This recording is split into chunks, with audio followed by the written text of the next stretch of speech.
All right, folks, a quick intro to the intro. You might have noticed I've changed the name of my channel to Michael in the Backyard because that's what it is.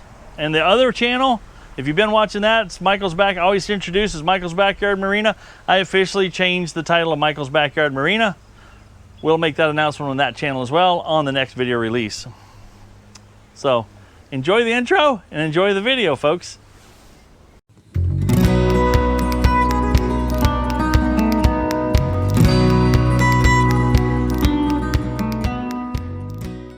Hi there, folks. Welcome to another episode of Michael in the Backyard. My son's going to be cleaning the windshield on old Big Mo here, and we're going to do a fuel filter today. And I'm going to do a little different approach as far as not showing you how to take it apart, but I'm going to show you all the components and how it goes back together so you know how to take it apart. First things first, you got to reach your hand. Wait, this is where it would normally be, right here. This is what you're looking for. Back under here, where you can barely get your Sasquatch-sized hands into, is a fuel shutoff valve, and you can shut the fuel off to the tank. This is gravity fed into here. Here are some of the components. I want to show you the old filter out of here. This is some of the stuff that was in the filter right here on top. That was all on top. I was kind of suspect that this filter might be a little bit dirty, and I don't know. We'll see if I get different RPMs because it would only go up to 1800 RPM. Not that the diesel engines are high revvers, but it seems like it should be able to hit 2000 maybe. It seems to like have a governor. Maybe it's just the governor. I don't know. If you know, let me know. But what we got here is a bolt. This comes down through the top, and this comes down right through here. So that bolt comes through the top here and meets up with the bottom here. So that holds this together as an assembly. Now we'll go inside and I'll show you the other components on my clean towel. Woo! Look at that windshield shine. You can see through it like it's almost glass. Nice. We got to grease this thing too before we use it today. It's been 8 to 10 hours. So we're going to grease the bucket. Not so worried about greasing the backhoe. We're not using that today. We're greasing the bucket. I like to grease whatever is being used. That way we're not wasting time greasing something I'm not using for 2 weeks or something like that. All right. Under here, now we do have the bucket up in the air. I got a big piece of rectangle tube supporting it. Now there's another way you can do it. You can take it all the way up and you can support and block off here. And right now, this is a heavy piece of tube, and it is not going anywhere. This thing, if it was the hydraulics were to release, that should stay put. But it's just a little bit of a safety precaution we're taking here. Let's go back in the shop because, yep, it's still a mess. You didn't see that. Here's the new filter, and it came with 3 O-rings. Big rings here, a little tiny ring which will go around this bolt right here that seals up on the top, and it's got an O-ring here that goes underneath. I'll show you how to, we'll pick that off here in a second and put that back on. But here's our new canister filter. I got it from Napa, part number 3166. Came with all this stuff. There's one O-ring that will go here on the bottom.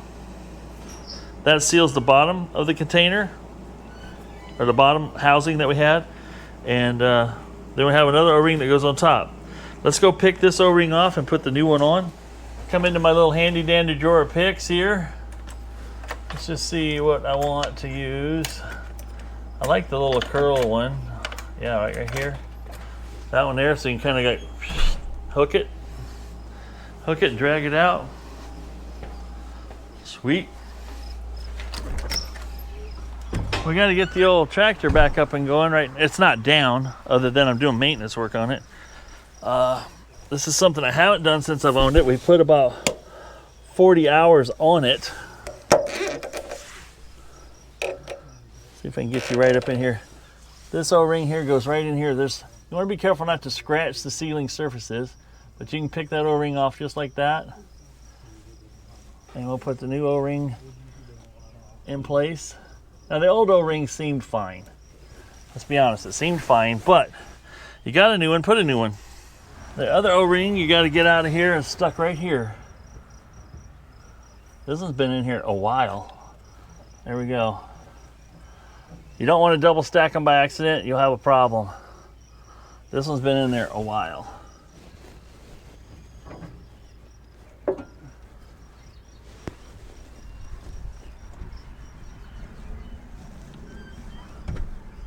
Well, that O-ring fits up in there nice and tight, holds itself really well.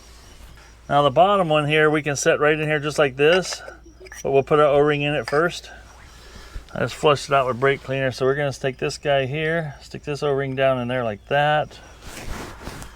This goes in here. Okay, we got that just seated in there. I just put it in here and seated it down like that. Then we're gonna sneak this back in where it belongs. Cabling out of the way.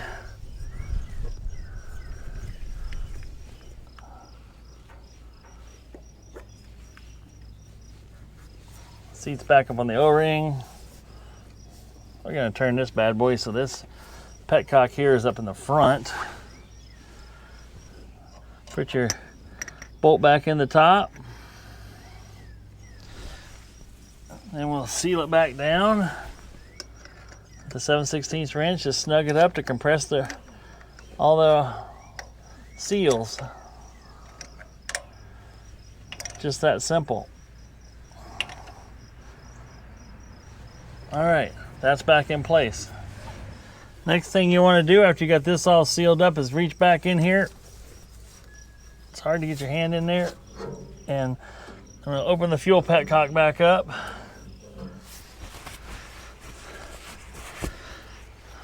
So that's open now. We got to figure out what we're going to do to bleed the system. All right, let's see if we got a 6-point socket here, so hopefully you can get some.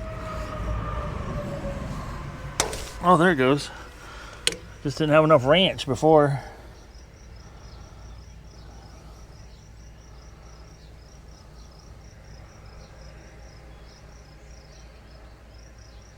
I'm gonna go ahead and pull it all the way out just because. There you go. Oh, there we go. Whoa.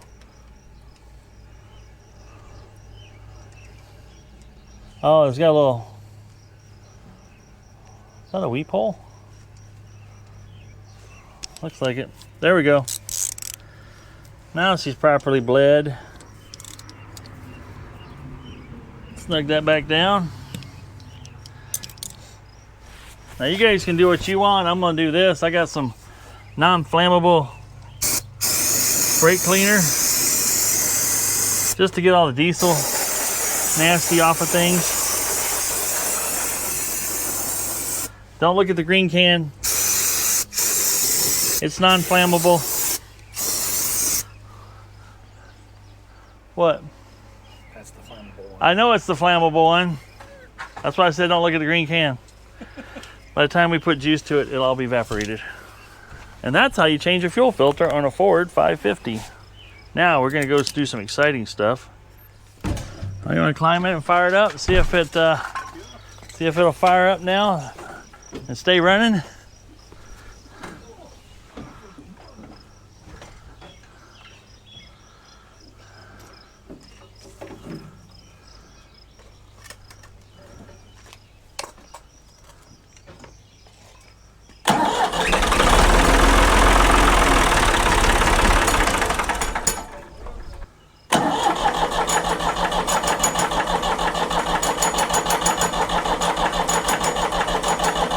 Air in the system. All right, folks. We had a little exercise in, let's call it patience and learning. First time I've ever changed a fuel filter. I thought I did everything really, really right, but then it turned out I did it really, really right. Just had to do some more really right stuff, and I'm gonna show you what I did. If I can get in here, there's plenty of daylight. So, we backed off this bleeder screw, as you might have saw a little bit earlier, or seconds ago, depending on how long you've been watching already. Back that off with the fuel valve open, and fuel came out here, so all the air is out of the filter. Then we backed this little screw off right here, took it out, all the way out. And you want to get the bleed the air out of this that could possibly get down in your pump. So we backed that out, took it off, and rolled it, and it shot out. It shoots out about a foot, foot and a half or so. So we had solid fuel coming out of there, re-lock that down. Then you come up here to your fuel injectors, and you can kind of see one. I'm gonna point at one right here. There's a fuel injector right there. Can you see it? The light's shining on it. It's hard to tell in this little lens, but you got 3 of those. And what I did is I backed those off a quarter of a turn so they would be a little bit loose. And then I had my son turning the engine over and over and over and over, and you watch bubbles come out around this nuts here until you see bubbles stop to come out, and then locked them down. Now don't start your engine more than 15 seconds at a time. Give your starter a break. You don't want to burn that up while you're trying to fix something else. So we got all those so that they were, no more air was coming out, locked them down, and then it still took probably another 10 seconds or so to turn it over, and then she popped off finally. But it was a little frustrating. I had fear, and I don't let fear rule my life typically, but I had fear of changing that fuel filter just for the simple fact I'm like, if I have to get into bleeding, I'm gonna have to learn something new.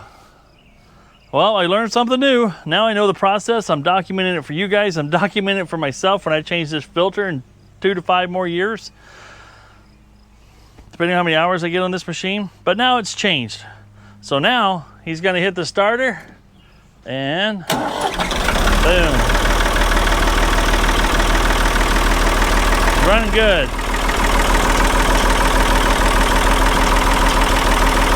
That's a win in my book. All right. Now we can take this metal pipe out. Go ahead and raise it up.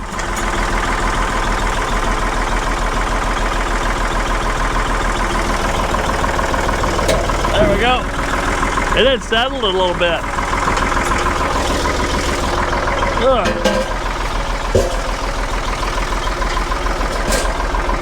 Go ahead and drop her down. All right. We're back in business, folks. Now we just got to grease this thing up before we put it through some hard use. We're going to make an attempt to clean this, or not clean it, but cut it open. This is the stuff that was actually inside the filter when I dropped it down. So as you can see, there's a whole bunch of garbage. You don't think you get garbage and stuff out of your diesel, but this stuff is everywhere. I'm kind of curious what the outside pleats look like. So I don't know if I can cut this open with these or not. Looks like I can.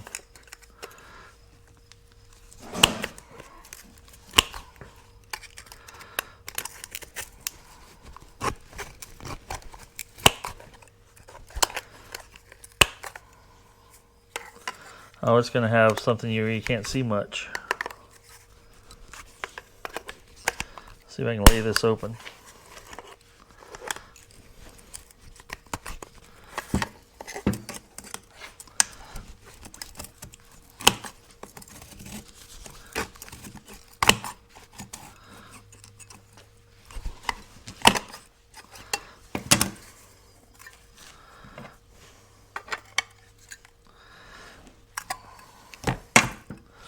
That's sturdy, I'll tell you what.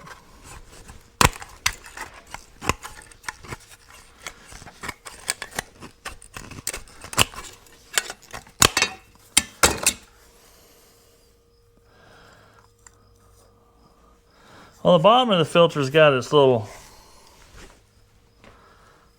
bit of nasty down here. So that's